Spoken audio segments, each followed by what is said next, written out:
All right, everybody. It is Steve. It has been a little over a week since I've gone live. Um, I told you all about this, but I'll just give you a quick refresher. Um, Struggles getting into the dentist, went to a clinic. You know, how everybody says, oh, go to a clinic or whatever. I went to a clinic and they tried to do local Novocaine to my tooth to try to extract it, yank it out. And lo and behold, Um, I wasn't really able to suffer through it. It just was too painful for me. And by the way, like and subscribe to the channel if you haven't already. Please take a moment. Um, in any event, I've been struggling. Huge, my jaw's swollen. It's even swollen now. I almost didn't go live. Didn't go live on status quo at all last week. Didn't record the grumble. Have literally been on the DL. So right now, I'm amped up on lots of ibuprofen, went through a course of antibiotics. Hopefully, I'm going to hang in there. It's a lot of pain. Trying to find somebody to take me in to get the work done, even more challenging. But anyway, so let's go ahead and talk. So, one of the things that's been going on with me during this time period is that, for years I've spoken about modern monetary theory. And those of you who know that I was a very, very huge Bernie Sanders supporter. That got me really started in doing live streams and trying to get involved in this movement. Um, but here we are now, almost 8 years later, and I have seen no progress in that time. I've seen absolutely nothing to celebrate. I've seen nothing inspiring. I've seen no candidate come forth that was worth my time. I haven't seen any evidence that we are making any progress in terms of people understanding how the monetary system works. I haven't seen the kind of progress I would need to see out of, well, just about anyone, right? At this point in time, I see nothing to hang your hat up and say, we're making good progress. We're making things happen. It's changing. Change is right around the corner. I haven't seen anything to suggest that. In fact, pretty much the only things that I have seen at all are things that make life worse. Everybody fought hard to get Donald Trump out of office. They got Donald Trump out of office. We got Joe Biden. Horrible. Because now, whereas you could have fought Donald Trump previously, you're now stuck either A, supporting Joe Biden, or B, beating on Joe Biden and having his followers basically tell you, what do you want Trump? So literally no progress there at all. Zero. Okay. And you watch AOC and the rest of the gang fall down and basically screw labor over in the most recent iteration with the railway strikes, etc. And then you see a lot of people that are genuinely willing to run interference and make excuses for everything that's going on. To them, you're not my tribe. If you're somebody that's making an excuse for the squad that's not delivering, or even quite frankly for Bernie Sanders at this point, who hasn't really delivered either. I feel like we're all wasting our time the more we talk about these people as if somehow or another they're on our team, like somehow or another they're going to make things change. It's just one more election away before you're going to get everything the way you want it. And so, I go through my head and I say, checkmate, right? Checkmate. I'm telling you to learn about modern monetary theory, and modern monetary theory shows that the federal government can do anything that it wants to do, can afford anything for sale in US dollars, could provide us with healthcare yesterday. I mean, goodness gracious, their last payment to Ukraine could have easily paid for everyone to have free healthcare, not subsidized healthcare, not insurance, but literally free healthcare. We're not getting it. It's not happening. And you have to ask yourself, why is it not happening? I don't care about any of your desires to celebrate these candidates. I don't care about any of your desires to celebrate your political party. I don't care about any of your desires to, um, feel good, to want to believe. I don't care about any of that because it's fictitious. For those people that bash religion constantly, the idea that you're going to elect your way through this is religion. It's not real. It's religion. It's fake. It's fake news. And you know, each time they cave in, a little piece of me dies. Each time somebody out there that celebrates these folks, a piece of me dies. Each time someone points to them and says, "Look, that they're good. Stop back." A piece of me dies. Every single time I see someone trapped in the matrix that is unwilling to hear the fact that it's going to require something different, a piece of me dies. Okay. I look in the MMT community and I say to myself, for all these years, I have tried my best to explain that the federal government can do anything. It literally can do anything. And it doesn't cost you a nickel in tax dollars because they don't require taxes to fund spending. In fact, taxes literally never fund spending. And yet here we are, the same people that support AOC and the squad and the same people that support Bernie to this day still believe that their hard-earned tax dollars pay for these things. So we've made zero progress. They still are just as trapped in this mindless bullshit that they've been in their whole lives. And they're unwilling to release that fake knowledge and incorporate new knowledge. So at this point in time, I say to myself, well, then, Steve, why are you going to go live? What is it that you're trying to tell people? What is it? If nobody is changing, if they're literally not changing, and the very people that are pushing for knowledge of MMT, such as myself, realize that modern monetary theory is one of two things. It's either A, the playbook for the existing Congress to get us what we want, or B, it's the lens that shows us that they're lying to us when they tell us they can't do it. So to me, at this point, I'm looking at it as the lens that shows they're lying to us because I don't expect anything of value to come from our electoral process. I don't consider anything of value coming from these people. Nothing, zero. Show me anything to hang my hat on with AOC. If you can, and you can't, but if you can, show it to me so I can have the same kind of religious hope that you share and this fake thing that you placed your hopes and dreams in. Show me the truth. Show me. Okay. If you cannot show me that, you must come to the conclusion that you are in a cult, a real cult, a cult that believes that electoralism is getting what you want.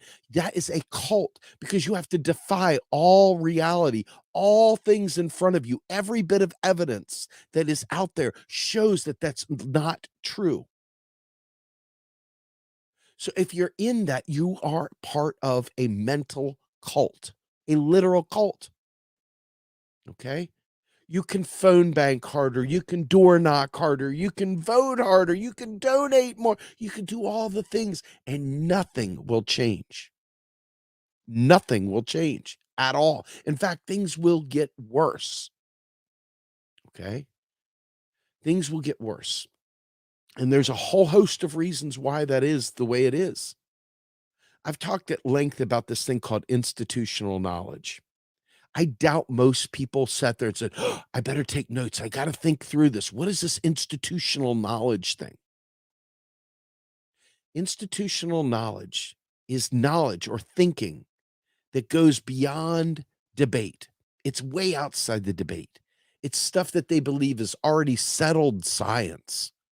And so, therefore, they just act upon these things, this institutional knowledge, without any discussion because it's no longer in the political realm. Not that politics really plays anything out anyway, because it's a charade. In most cases, you will have to prove otherwise to make me believe your fairy tale. You will have to show me evidence of universal health care.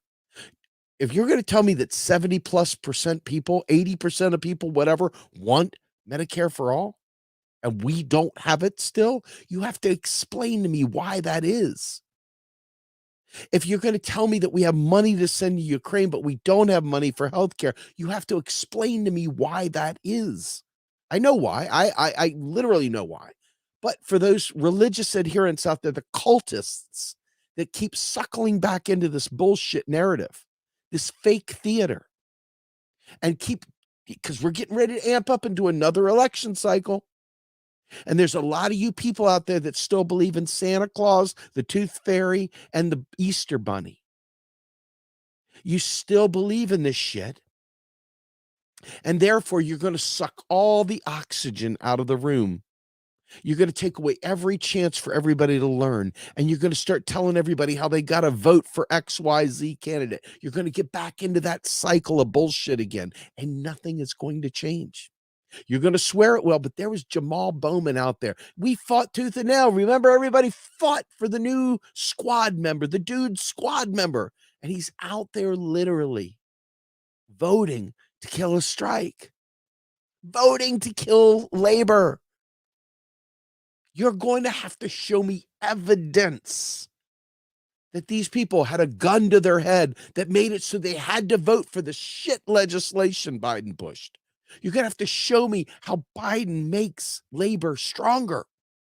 You're going to have to show me these lies you tell and show me the truth. To show me that what you're saying isn't a lie, that you're not full of shit, that you're not a misleader, that you're not someone that's literally lying to everyone you talk to, that you're not pushing false hope. Because if you are pushing false hope, you are stealing the life away from people that could fight back.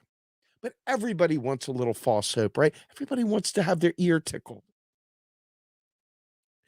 I don't. My tooth hurts too bad for my ear to tickle anymore. And it's because we have a feckless Congress that won't pass universal dental care, that won't push for Medicare for all or better. A national, they won't do it, period. Period. Do you understand? Period. It's not happening.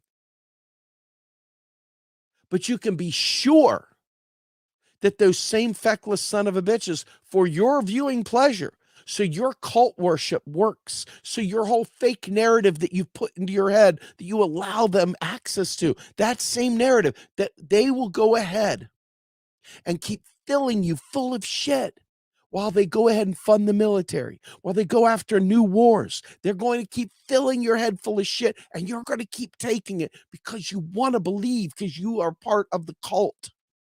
You want to believe. You don't want to be deprogrammed, because if you did want to be deprogrammed, you would understand. Congress, Article 1, Section 8, and Section 10, quite frankly, of the United States Constitution says that Congress alone has the power of the purse. That Congress alone, and new money is spent when bills are passed. And the only bills that are being passed are going to the military-industrial complex. That's it. That's it. That is it. We got a super chat in here. Thank you so much, Betamilo. We need a vanguard party that has a distinctively proletarian character for money to be made into a public utility and for factors of production. Could not agree more. Could not agree more. So, what I want to explain to you, though, is this. If you know that our money, our government spends money into existence, if you know that, and you know that that means it can pay for anything available for sale in US dollars, which means doctors, which means dentists, which means getting rid of student debt. If you know that they could do it and they don't do it, why is that? Why is that, folks? Folks, I'm not going to let it go. Why is it, if you know that they could and you know that the population wants it, why is it that they don't do it? Don't give me your door knock harder. Don't give me your bullshit about what do you want, Trump. If you ever say, folks, do me a favor for real. You don't have to do it in front of me. Do it for your family. Make sure your family knows. If you ever said, what do you want, Trump? If you ever said that, literally smack the bejesus out of yourself in front of somebody so you have a witness so that they know that you feel some sort of sorrow for making that lame ass line of reasoning to somebody. When somebody was standing on principle and you worthlessly said to go ahead, what do you want, Trump? If you ever said that, smack the taste out of your own mouth. Literally punch yourself. Don't spare any pain. You deserve a break today. Knock yourself cold, take a nap, because that line of thinking blinded so many people. And what have we got? The brunchers went back to brunch. Roe v. Wade was repealed. No stacking of the courts. A parliamentarian stopped the supermajority.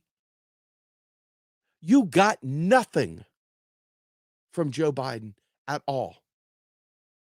Not a mother effing thing did you get from your vote for Joe Biden. You got Warnock down there. What did you get with your vote for Warnock? Did you get your $2,000 checks? Yes or no? The answer is no, you did not get them.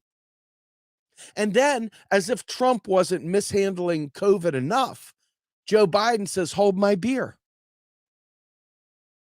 And goes ahead and does the full capitalist approach of pushing everyone back to school, back to work, literally. And now we have a triple deal going with RSV, hardcore flu, and of course, COVID.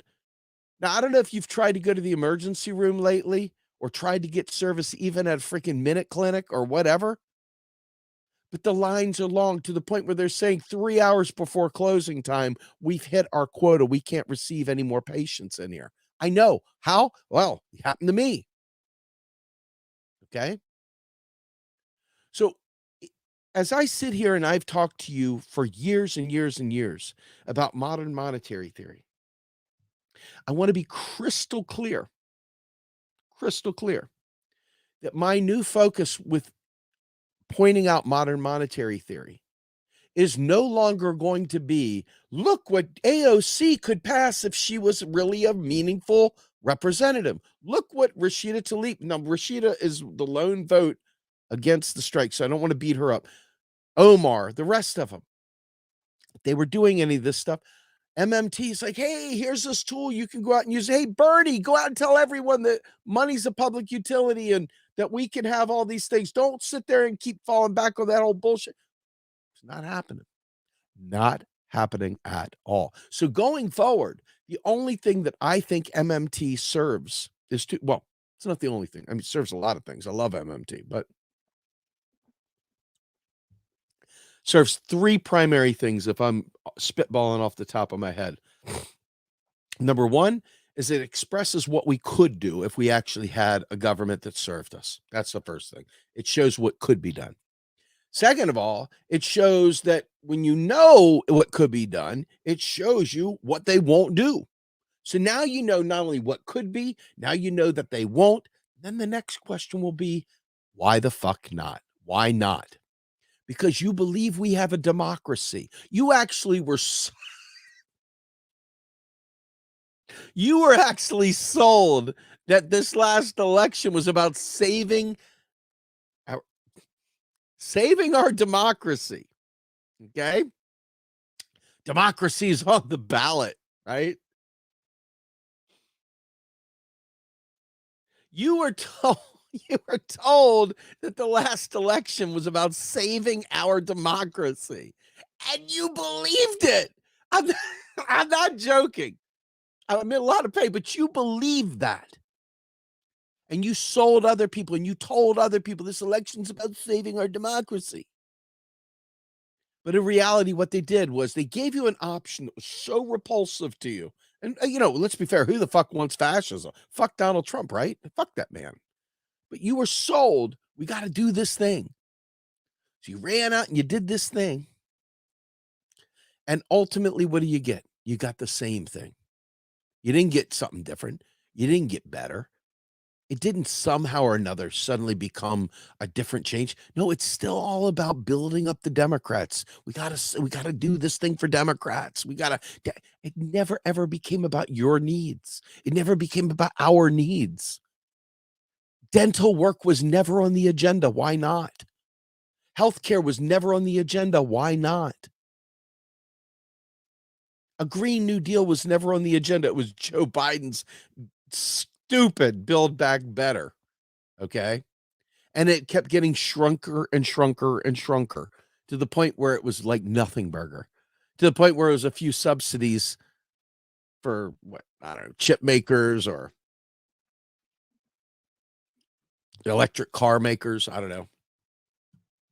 Elon Musk, whatever it is, right? We are not getting what we need. And so, from my perspective, MMT serves to show us and radicalize us and nothing more. Because at this point in time, you cannot get a bill passed. They're still talking about raising interest rates to stave off inflation. They're still not even talking about what caused the inflation.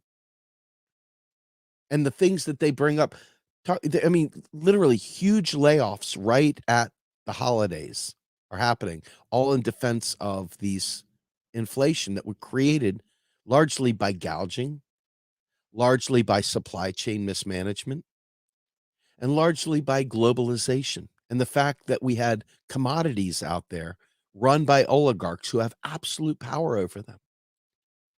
Our government could have done something about it, but they have an absolute 100% adherence to laissez-faire capitalism.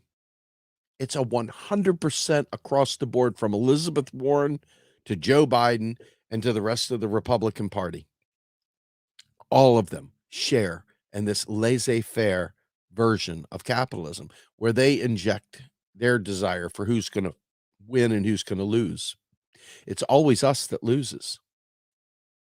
So going forward, if you sit there and you hear that, for example, I started doing some digging and I dug back to the Vietnam War because I was trying to understand why so many boomers held on to this idea of the Red Scare and anti-communism stuff and anti-socialism stuff and everything is socialism. I was trying to understand why it was so deeply embedded in their brain. And I realized that everything from Westmoreland to Lyndon B. Johnson to even Tricky Dick Nixon was all anti-communism.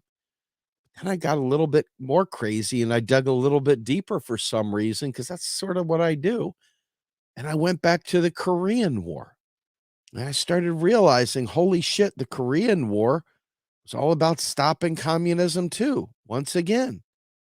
And I started peeling the onion back a little bit more and realized that once again, this goes back to World War II with Japan, the Japanese Empire, after we dropped the bombs on Hiroshima and Nagasaki. What happened? We had to be the guys that quote unquote escorted the Japanese out of the Korean Peninsula. And they were also, and I didn't realize this, we were at war during the Korean War with China. The North and China were taking us on, and by proxy, Joseph Stalin had helped fund the guy Kim Il-sung, I think his name is Sung, who was the North Korean leader at the time. And you just keep going further and further back, and everything that we do is just literally about clearing markets, resource extraction, maintaining empire, and quote unquote veiled in the framework of anti-communism. No joke. And you go back and you have to look at why that even matters, why that was even a thing. You think about World War II and we always think about fascism, but in reality, we were partnered up with Joseph Stalin as part of the Allies. But everything that you look at, if you look at history, Winston Churchill salivated over Benito Mussolini. Lots of folks fascinated by the harsh brutality of fascist dictators. And all that goes back to, guess what? 1917, the Bolshevik Revolution. So everything that we're talking about, you can't just look at the last 5 minutes. And every time you think you can go back 5 years, you realize the 5 years isn't sufficient. You got to go 5 more. And every time you think you can center in on Ronald Reagan and blame him for everything, you realize, yeah, no. When Reagan was the freaking governor of California, he was busy talking about this anti-communism stuff then too. Folks, it is embedded into every one of our brains. In particular, the age of people that grew up during the 50s and 60s who had duck and cover, who were front row seats to the Cold War, you name it. So even if we did have a functioning democracy, even if that was what it was, you have so many people that have been brainwashed that anything the government could do for the people must be communism. And just to show you how deeply ingrained this is, when you recognize that we shouldn't have been in Vietnam, and you try and tell somebody that lost a loved one in the Vietnam War, hey, it's not against your son, your daughter, your husband, your brother, whoever that died. The fact is, we should not have been there. I think to myself, if you've ever studied anything about Ho Chi Minh, Ho Chi Minh was the leader of the North Vietnamese, Viet Minh, and he went back to World War I too. Before World War I, he had met Woodrow Wilson. He had literally was absolutely of the belief that the United States would support him. He thought the U.S. was the good guys that would stand up for the little guy against oppression. He really did. Really did. And lo and behold, he went through and learned all about the French as the French occupied Vietnam. And then when the French started getting swallowed up, the French put out a big old sign saying, hey, U.S., come save us. We're going to get annihilated. The U.S. comes in there and once again sets up shop. And we find out what another unwinnable war looks like. They were willing to die. By all real measures, the United States absolutely decimated the North Vietnamese army. The staggering death toll is unbelievable. And yet nothing fundamentally changed at all. We realized that they wanted us out of their country and were willing to die more than anything in the world. And if you go back to Korea, again, this is all stemming off of the Japanese Empire. If you go back to Korea, you realize that the North Koreans, before they became totally batshit crazy, okay, the leader of the time, before Kim Jong-il and Kim Jong-un and whatever, I believe his name was Kim Jong-sung. I'll figure it out someday when it matters. But he literally wanted to reunify Korea. That's it. And in a half-hour meeting, the U.S. and Stalin split Korea down a parallel. They just said, yeah, I don't care what's happening. I don't care what you all think. We're just going to go ahead and split you right here at this parallel, this longitude line, this latitude line, excuse me. And each step along the way, it has been in the pursuit of anti-communism. And then back in the States, anybody that was seen as a communist sympathizer, anybody who was seen as a socialist sympathizer was targeted and blackmailed. Just literally chased around and followed and surveilled upon and jailed and beaten and all kinds of stuff.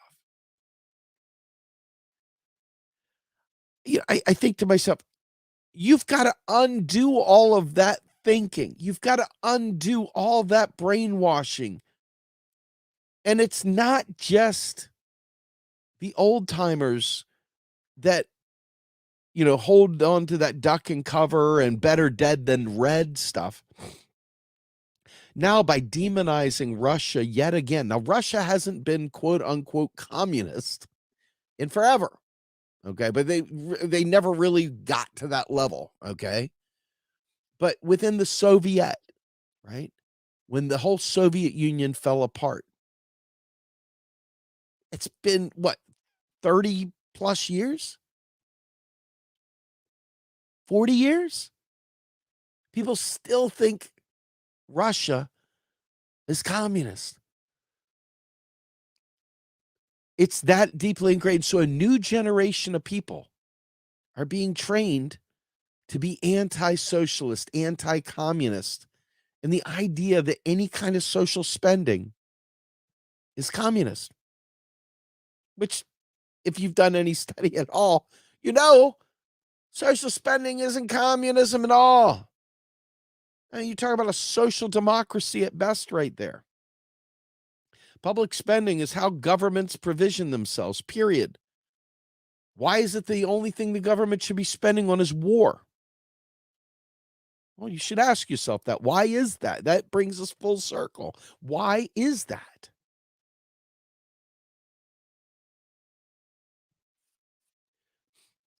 So, I look at other anti-imperialist groups and they don't get the economics right. And that bothers me a lot because it's really super important to the story. It's really super important because people are conditioned to reflexively reject socialism. They are conditioned to reflexively reject communism. They don't know what it is. They don't understand it, but they know they don't like it. And so the idea of giving everyone health care should make everyone go, oh, thank God I don't have to worry. Thank God my needs will be met. Okay, whoo, glad that's done. But no, because you still got to worry about that communism thing. Okay. So the propaganda that has been built up and embedded into our brains over the years is thick. It's thick, it's dense. And every time you cast a vote, they know that they have, well, Putin, you a Putin puppet? You Putin? You Putin? Putin? Putin?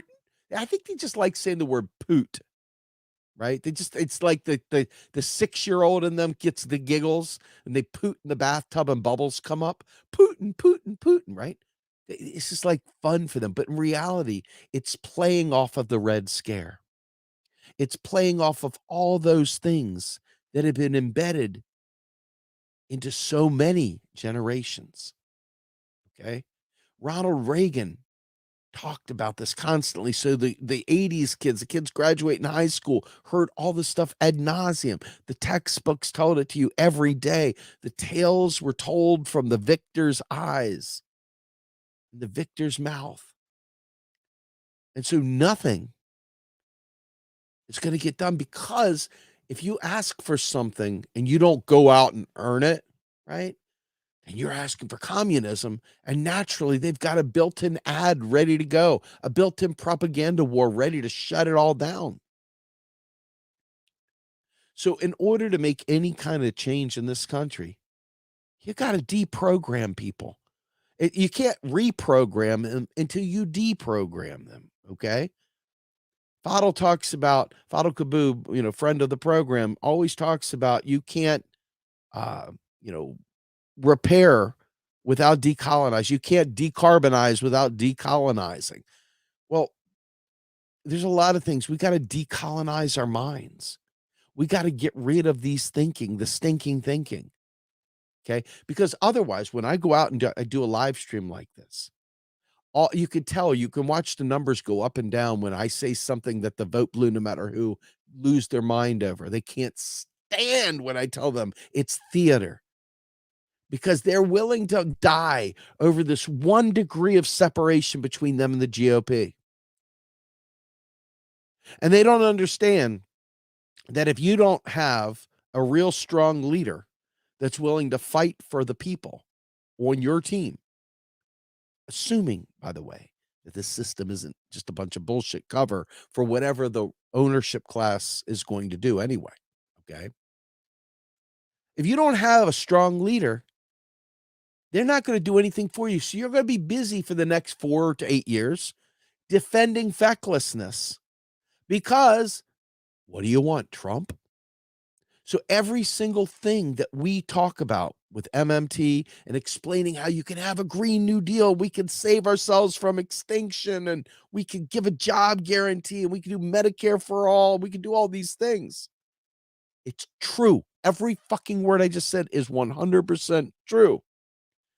What is not true, though, however, is that you can elect your way there because the current environment, the current political system has built in so many of these automatic stabilizers. When I say automatic stabilizers, I'm not talking about financial stabilizers like a job guarantee or unemployment or food stamps. I'm talking about built-in stabilizers that ensure the system stays exactly as it is, from people that are quote unquote long serving Democrats or long serving Republicans that work the polls, that show up every week, that control the bylaws, that control the rules, that do all the things to make sure there's no prayer that an insurgent has a chance. And if they do, it'll be a drop here, a drip there. It will never be the blue wave. And the blue wave that they talk about is typically a corporate blue wave where they stand in front of you, play happy hands with you, okay?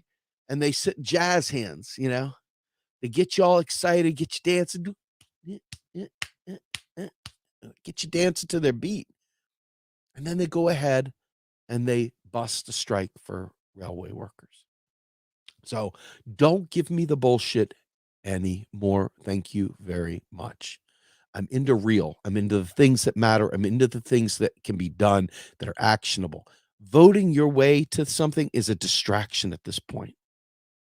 If we are not really genuinely willing to unite, and I'm not talking with everybody, I'm talking about with enough people that are aware of what I'm talking about. If that is not going to happen, because there's another group of people busy sheepdogging them into supporting random candidates that don't have MMT, but damn it, they have a D in front of their name. And that you know who they are. You see them every day. They do their live streams. They post their posts. It's always my friend, Larry Summers, and they got yellow and blue flags in their Twitter handle and all the rest. You know exactly what I'm talking about. Don't pretend you don't. Those folks are not fighting for Team Us. They're busy fighting to say we can dink and dunk around the edges. They're busy trying to curry favor within the establishment because that's a career, man. It's a career. And if you think about it, a guy like Richard Wolff, I'll use him for example. If you all wonder why Richard Wolff gets MMT completely fucked up, and the reason for it is because he's written books for 40 plus years, and those books say everything non-MMT in them. So for him to come to MMT and say, well, yeah, actually, there's this new understanding I have about economics and it changes everything. You'd have to rewrite or step away from all the books he had written because it would fundamentally change that. It's the same thing with so many people that have lived this world the way they've lived it, that have doubled down on communism and doubled down on anti-communism, doubled down on this belief that taxes pay for spending, and doubled down on this belief, this stupid shit like Republicans raided Social Security. I've already gone through that. It's a spreadsheet. No, they fucking didn't. But that's the narrative. So there are layers upon layers upon layers of bullshit just to get to. It's like how many licks to the center of a Tootsie Pop? I mean, you've got more layers than you will ever know of bullshit to overcome. And by the time you overcome a few of those layers, the next election's here and you've lost everyone's attention because they're busy fucking door knocking and voting harder and phone banking for a random shitball candidate that doesn't understand MMT to begin with. So you get them into office, and what good are they to you? Zero, fucking zero. Okay. And you could tell that the little cliques that lived during Bernie Part 1 and Bernie Part 2 that said, well, Bernie tells you how to pay for the programs on his website. Those same feckless people are still staying feckless, man. They're like, stay feckless, my friends, right? They're staying feckless because they don't want to learn. They don't want to learn. MMT. And then we've got this other group of people out there busy telling us that we can have Medicare for all at the state level, regardless of how fucking asinine that is, and regardless of how the finance of it is wrong. It doesn't work. And I'm sitting there telling you, I need help, man. I need my tooth fixed. I need healthcare. We need it. We all need it. But they're busy stealing the oxygen. And now they're talking about funding it with public banks. Folks, they don't understand money at all. And the only voices they're willing to listen to are the people that are least capable of making an economic story. Least capable. The absolute least capable. The least capable. But they're out there, fist in the air. We're going to do it at the state level.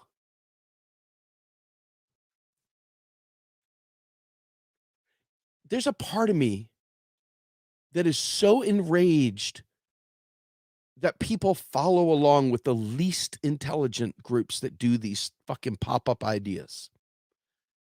And then I just say, who cares? Because there's so many bullshit beliefs out there and so many bullshit cliques out there and so many bullshit people that follow those bullshit cliques that before you have any chance of getting a movement to take on the fake political theater of electoral politics, it becomes almost like, why bother? So you understand why people check out. Like, I certainly understand why people that are knowledgeable say, fuck this shit, I'm done. These fucking buffoons want to chase after idiots talking about doing things at the state level. I'm good, man. I can even understand why some of them would say, well, I'm a socialist for sure. But in the absence of people waking up and doing things in the correct fashion and pushing away fake state-based level things and starting to focus instead on understanding that we don't have a government that serves us. As long as you think it feels fucking hopeless. And I could see them becoming libertarians. I know why people check out and become libertarians. Because the people they are supposed to be counting on in the electoral sense are busy spooning shitty candidates and busy cheering on crap candidates and busy cheering on crap ideas, garbage ideas, trash ideas like state-based this and state-based that. Trash. Just calling it out as it is. Not even how I say it, just like how it is for real. Okay. So you start asking yourself, well, what are they organizing for? Are they trying to burn the government down? No. They're still out there busy talking about this group over here talks about the candidates and this group over there talks about the candidates and whatever. They're not doing it. They're not talking about it. Because when you stare the beast in the eye and you go back all the way before 1917 with the Bolshevik Revolution, and you realize all the way through, they have built everything on the idea that communism is evil, that socialism is evil, that anything that's public spending on the people is evil, that it's a handout. We don't want to create dependent people. Okay. They don't ever take a second to understand that money is a public utility, that it is the federal government that creates it. And by keeping that obfuscated and by keeping it blinded, keeping us blinded from that reality, the people still believe in the fairy tales instead of realizing that we must build parallel systems, parallel networks, parallel institutions, knowledge that is ours to hang on as the other side, the left, the outside of the party. Not libertarian crap where it's all about me, myself, and I. Let me go buy some shit coin. Okay, not that trash. Okay. So here we are. Here we are. Here we are. Once again, we are at a point where unless we educate people and make them realize, ask the question, always ask the question. We have public money. We can, without raising a nickel of taxes, you can give Ukraine millions and billions of dollars. And if you can do that, if you can just do that, pop up, hey, here we go. If you can do that, why in the world is the first thought, how are we going to pay for it when you say Medicare for all or health care for all or shelter for all or food for all or dental care for all? Why is it the first thing is, how are you going to pay for it? Why is that the first question? And why is it the least understood how to answer? You got to ask yourself these questions because we need to radicalize people. I see a lot of people that are doing pretty fucking well, buying the most expensive vehicles, having the bougie pets, living in the beautiful places, doing the beautiful things, hanging out with the beautiful people, busy telling everybody, oh, well, we can do these things. We just have to resource the vote. We just have to vote a little harder. It's brutal. It's absolutely brutal. And as a result, it leaves you feeling kind of hopeless. And I'm not here to push nihilism. That's not what I'm pushing. That's not the intent. I do believe there are solutions. And I believe when you see people like Uncle Ho Chi Minh, and you see others, you see them through the lens of the United States. And you see them through the lens of what they did, what lengths they were willing to go to frighten the American public, to get their soldiers the fuck out of their country. They were willing to do whatever it took to do that.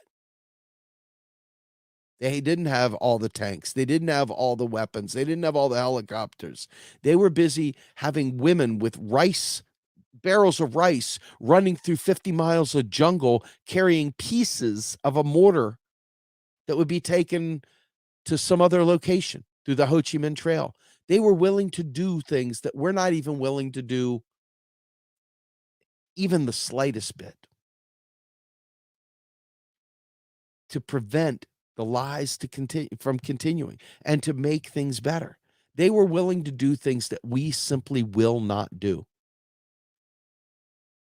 And the worst part is that there are people just comfortable enough by design that they don't want to hear about it. They're not interested in making change because their comfort, that little teeny bit of comfort, is worth everything. And they're willing to fight to the death for that little comfort. Whatever that little comfort is, whatever the little trinket and trash they were thrown to keep quiet and stay silent is, they're willing to stay there for that. Knowing full well that they're walking over bodies and they're pushing people out of the way that have dental problems that can't afford them, pushing people out of the way that have health problems that they're not able to get fixed because they can't afford it. They don't care. They don't care. Because it's all about following lithium on the stock market. It's all about being a big time player, right? They're out there being a player, getting their fat stacks, going out and playing the crypto game, investing in me, myself, and I. You've got to educate people. And it doesn't happen during elections. Elections may be a vehicle for educating. But what's happening is that we're not making any change in between elections. It's kind of like if you were on a team and you went to a meeting and you didn't do any work between meeting A and meeting B, but you get back together for meeting B to talk about what you accomplished. You didn't do any work in between the meetings. Who the fuck cares? It's worthless, right? It's almost as if you're not really doing anything. And that's what they're doing.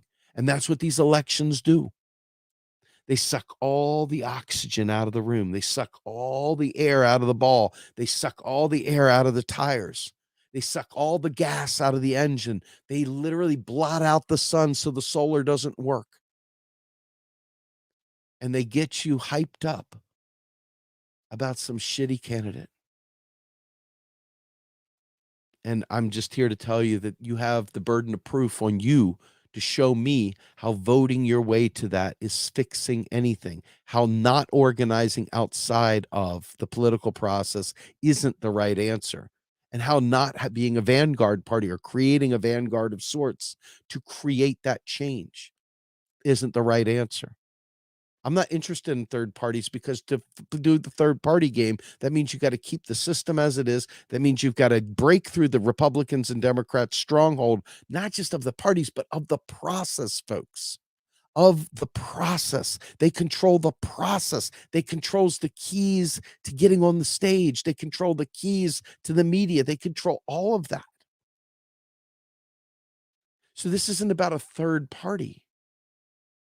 This is about having to plan and think beyond your nose at the end of, putting your face up against a mirror and pretending like you're doing something useful. Okay. And therein which lies the rub. Therein which tells me, when I look at Vietnam and I look at Korea and I look at these other countries that don't fuck around, they know that they're outnumbered. They know that they don't have the weapons and everything else that they need, but they still think through it. And they still don't accept the unacceptable.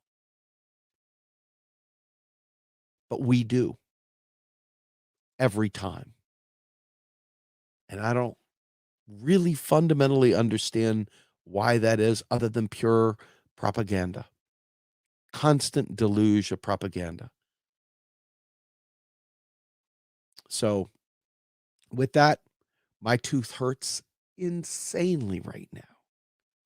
There'll be ice in my face down as soon as I get done with this. Taking some more ibuprofen, gargling with some salt water. But I challenge you to answer the question that if you know that the United States government creates its own currency and then can purchase anything for sale in US dollars, why we don't have universal health care, why we don't have student debt eliminated, why we are not taking care of our own people. Why is that? And if you answer with something like, we got to vote harder, you're a dupe. You're a fucking dupe. Can't help it. I'm not going to lie for you. In fact, my job is to radicalize you. So I'm going to call you a dupe, because you are a dupe. And we need you to not be a dupe, because we need people ready to say, hey, I get it. My spouse is a dupe. She's fallen in, or he's fallen in. He just can't see the forest for the trees. I get it. I get it. Sucks. Really sucks. Sucks to be the one in your family that's woke and you're living with the enemy who is not woke, who is busy being one of the people that would literally bring about everything we don't want to happen, because they are just feckless, right? Love them to death. Happy spouse. Love them to death. They're freaking not awake. And they're busy trying to make sure you're not awake too. It's everywhere, folks. It's everywhere. It's everywhere. It's everywhere. So with that, please do me a favor. I recognize I am not everyone's cup of tea, and I'm not trying to be. I have a very specific purpose that I do these things for. So please, if you feel like what I'm saying has any merit whatsoever, please subscribe to the channel. Please like and follow our pages on Facebook, YouTube, Instagram. By all means, consider becoming a Patreon member. We're the tiniest of tiny at this point, fighting against a system that is literally geared to keep us dumb and quiet. So if you feel like what we're trying to do and trying to wake people up is of value, okay, remember, the government can do all of this without any problem, without raising a nickel of taxes, which would appease many Republicans, by the way, and would make legislation passable. Something's amiss. Something's amiss. Let's get to the bottom of it. I'm Steve Grumbine, the Rogue Scholar, and I am out of here.